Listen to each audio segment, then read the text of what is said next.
Tony Hale played Gary Walsh on Veep for 7 seasons, a role which won him 2 Emmy Awards and a Gold Derby Award. And I'm Matt Noble here from Gold Derby to ask Tony, what's your fondest memory of your work on Veep? Oh, that's hard. That's hard. That's hard. It's been a very nostalgic kind of year because I love those people so much. And you just went out. Does that mean something? No, I just turned off my camera, Tony, because I'm sure people would rather look at your face than mine. That is far from the truth. Well, I really miss them. I think, golly, the fondest. It's funny because when I think back to the show, I don't really. It's not really scenes or anything that we did on the show. It's always kind of hanging out and just like living life together. I would say some of my fondest memories are in the morning. Julie and I would be in the kind of trailer getting ready and just kind of going through lines, catching up on the day, making jokes. I don't know. It was like this little sanctuary in the morning before we kind of went on with the shooting, and that's definitely some of my fondest memories. What was that last day of shooting like? Ooh, it was emotional. I will say, like 4 months before when we started that last season, it was always like we were on, episode 1, and they're like, okay, let's just enjoy this. And then there was episode 2, and it's like, oh crap, we've only got, 5 more. And so you're trying to like stay present and enjoy it. And then it got that last episode and that last day, and it was like, all right, now we just have to help each other keep it together because we're such a family. And after each person, the last scene of each character, when each character was kind of wrapping out their show, everybody would gather around the monitor and we would just hug and cry, and then we'd go to the next person's last scene and hang around the monitor and laugh and cry. And it was just this whole day of just one big emotional roller coaster. What was it like filming? What was the last scene you shot, Tony? And what was it like filming that? What was going through your head as sort of cut was called on that scene? Yeah, it was.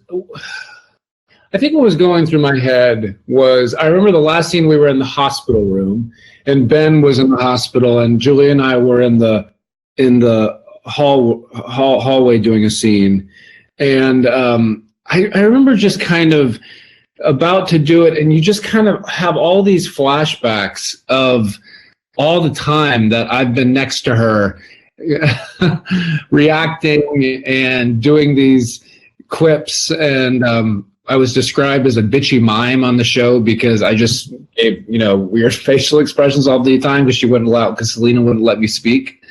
And just that kind of closeness and that comic chemistry, that wave that we rode together, it just kind of all the 7 series. I just kept thinking back that 4 years that we were in Baltimore and we got really close.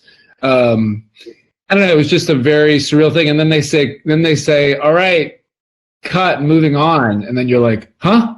Are you sure? And then I'm like, I'm holding my bag and I'm like, I don't want to give up the bag. It was just a very weird, it was a very surreal, but special day. Did you get to keep anything from the show? I kept the bag.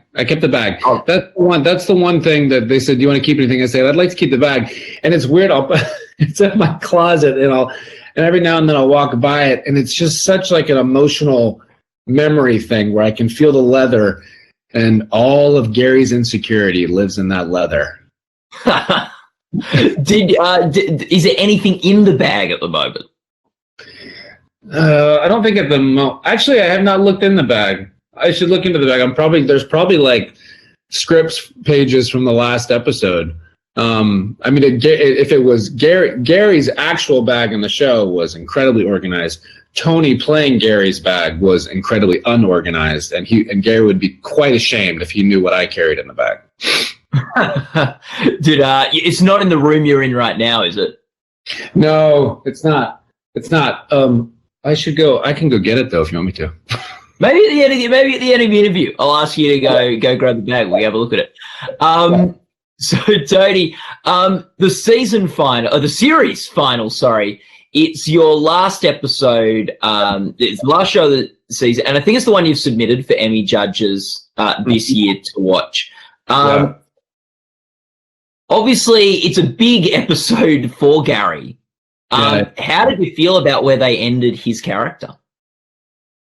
It made sense to me. It really made sense to me because Gary was in this incredibly dysfunctional, addictive cycle with Selena where I described him as a dog returning to its vomit, where he would be abused and then he would go back for more abuse.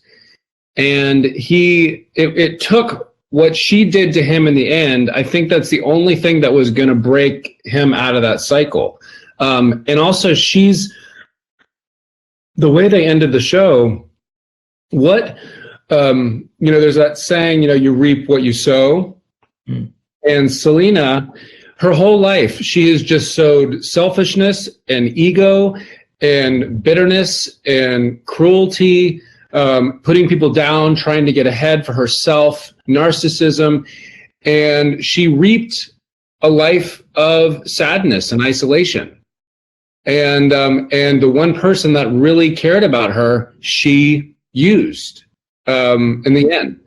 And to me, it's not that Veep is a moral tale, but I love the full circle moment of being able to show what happens when you live your life the way Selena lived her life, So that the last episode made a lot of sense, and there's also so many full circle moments of that episode that the writers did that I'm so blown away by these writers, because in the very pilot episode of Veep, there's a joke that Matt Walsh says, and he says, "What if Tom Hanks died?"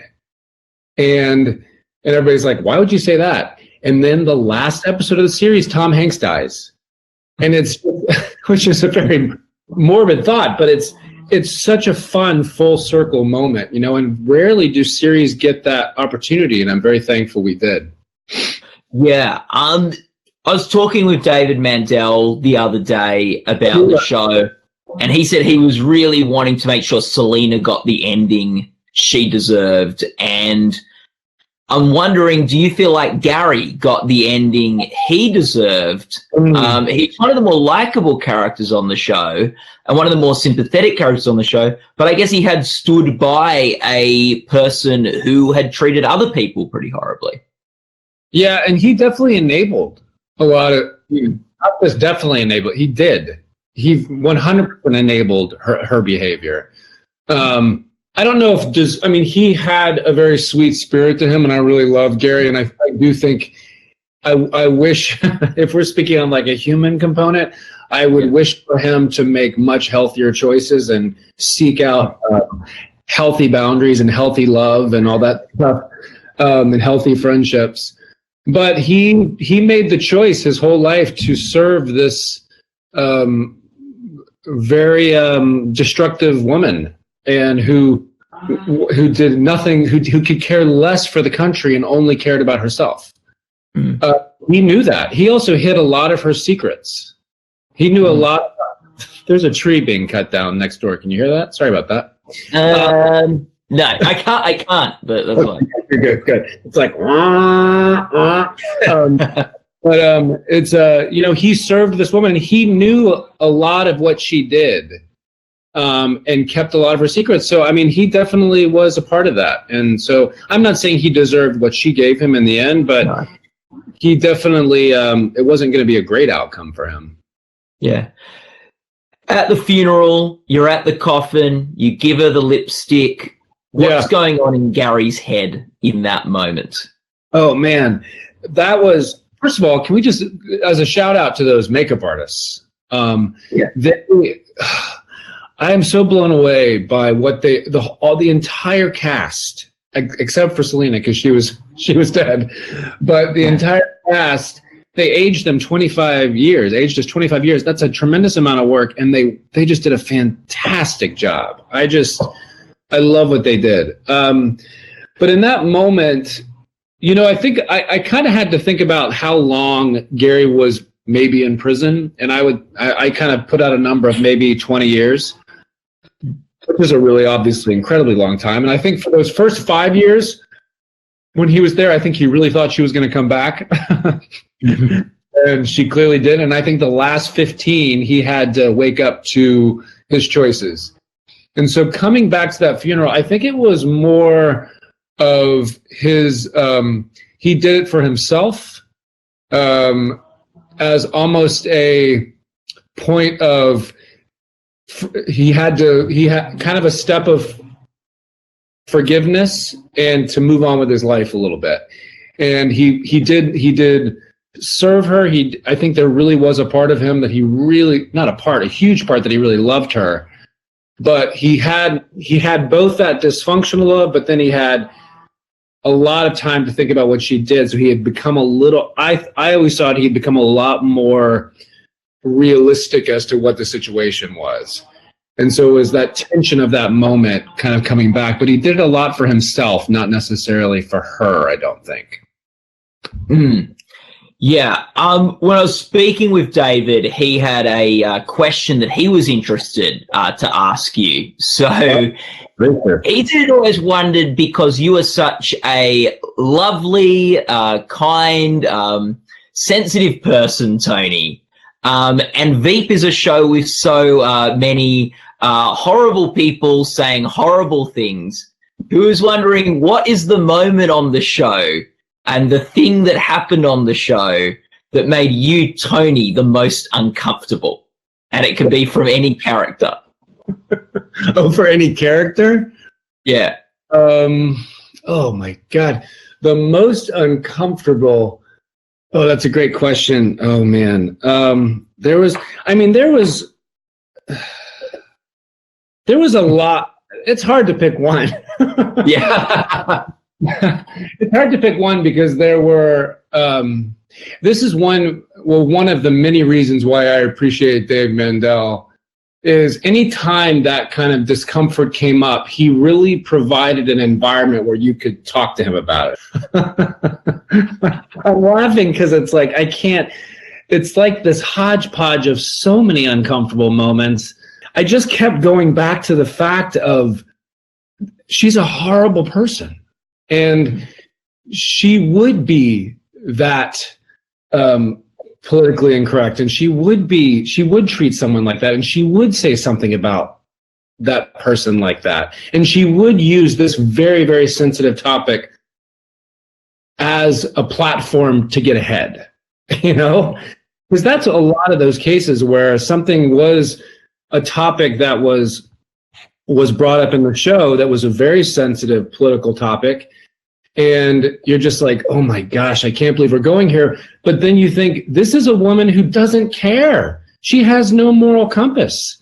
She is only using this to get ahead. So of course she's going to do that.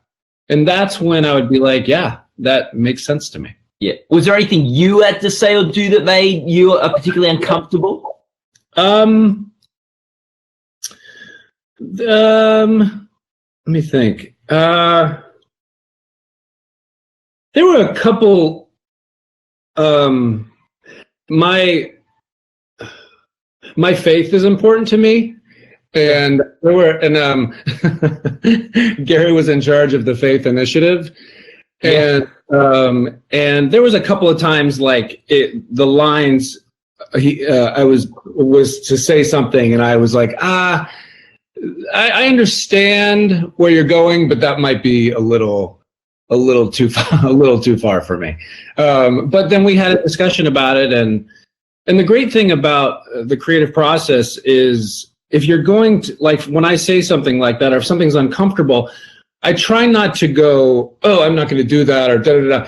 You have to challenge yourself to think of options, you know, and you have to go, hey, this might make me a little uncomfortable. What do you think about this? You know, and then you can have a discussion about it rather than just being like, does that make sense? You know? Yeah. It's hard to. I should. This is why. It's like I should. I'm trying to think of a specific, but I remember there was some moments like that. Yeah. Yeah, with the faith-based. Yeah, I do think that was funny when they gave you faith-based initiatives this season as the thing for you to run, because, you know, I know about your faith, and I thought, that's fun that they've given Tony that to do. I know. And it's also like the fact is people, unfortunately, do use faith as a platform to advance their careers many times. Yeah. You know, and they do twist it, and that's really important. Well, I remember I once heard in an interview Stephen Colbert said that, you know, he always looks for, on his old show, ways of making fun of religious hypocrisy rather than making fun of religious faith. Absolutely. The actual faith itself, that's not necessarily what you're making fun of. It's more of the people and kind of their actions sometimes. Yeah. And there is like an intrinsic comedy in hypocrisy where you've got like these teachings of Jesus, and then you have people who say they follow him that live a different way. Yeah, and it's fascinating to me also, not to get on a soapbox, but when somebody is using faith or Christianity as a platform, and yet I look at the fruit in the faith, it talks about that the fruits of the Spirit are love, joy, peace, patience, kindness, goodness, faithfulness, gentleness, and self-control. That's actually the fruit of somebody following God. And I hopefully am, on a daily basis, hopefully I'm working on that. But it's hard when somebody is using that as a platform, and it's hard to find one of those fruits in that person. Yeah. I won't say any names, but it's tough. Anyways, now we're getting on a whole soapbox. Tony, what's your favorite scene in Veep from all the years? Well, you got me started. Yes, sorry. Blame David. Of this past season, in that specific episode, there's this time where Julia, I whispered to her and she says, I need something. And I say, would you want 4 almonds? And she screams no. And I pass out behind the couch. Being able to kind of have that mixture of that Veep style with just this like broad physical comedy could not be more fun. But there's a very specific scene, I think it was season 4, maybe, when Selena was kind of, I gave her some St. John's wort because she was in pain. She had walked through a plate glass window and she got kind of loopy. And it was the first time that Selena was really kind to Gary.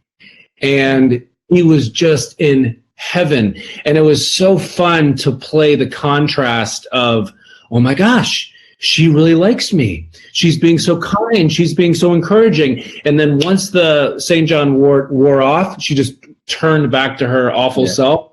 And just to play that with Gary, of that expectation and then just the incredible defeat, that was a blast. That was a total blast. Working on Veep, you're 7 years there. You've won 2 Emmy Awards for that performance. You're nominated again this year. What is the thing you have learnt? How have you grown over that time?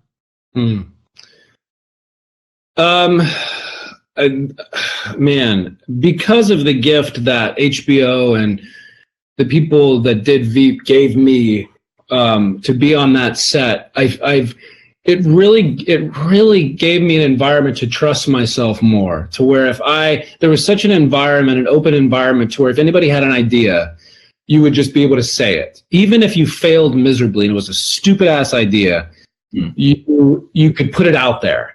And it was just, and it gave us all this renewed trust in ourselves, in our ideas, and to speak up.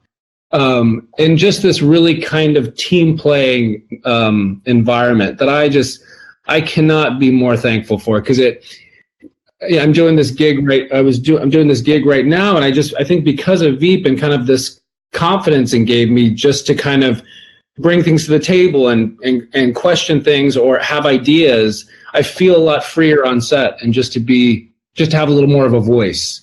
And even if something wasn't really working right, maybe years and years and years ago I might not have said something, I would have just gone along with it. But if something off, and just to be able to say, hey, something doesn't feel right. Can we play with this, or like something about this line, or the way this is blocked, or the chemistry of it, something, not chemistry, but just something about it is not gelling. And I don't know, I love that Veep has really given me this confidence just to put it out there and then find it. And when you do find it, everybody knows it. And that's that exciting, like, oh, we got it. You know, I love that. Yeah. Tony, we're about to wrap up. Do you want to go and see if you can find the bag for us? I'll be right back. Yeah. No worries. I can edit. Well, let me take. I'll be right back. Looky. There we go. Look at that. Look at that. The bag. This is my happy space. Yeah. All of Gary's trauma and insecurity in a bag. Was that the bag for all 7 seasons? The first 2 seasons, it was a different bag. Let's see what's in it. Oh, look at this. Oh. This was my director's chair. Oh, that's so cool. Isn't that cool? Yeah. And then let's see what's also what's in here. Let me see. What's this? Let's see what this is.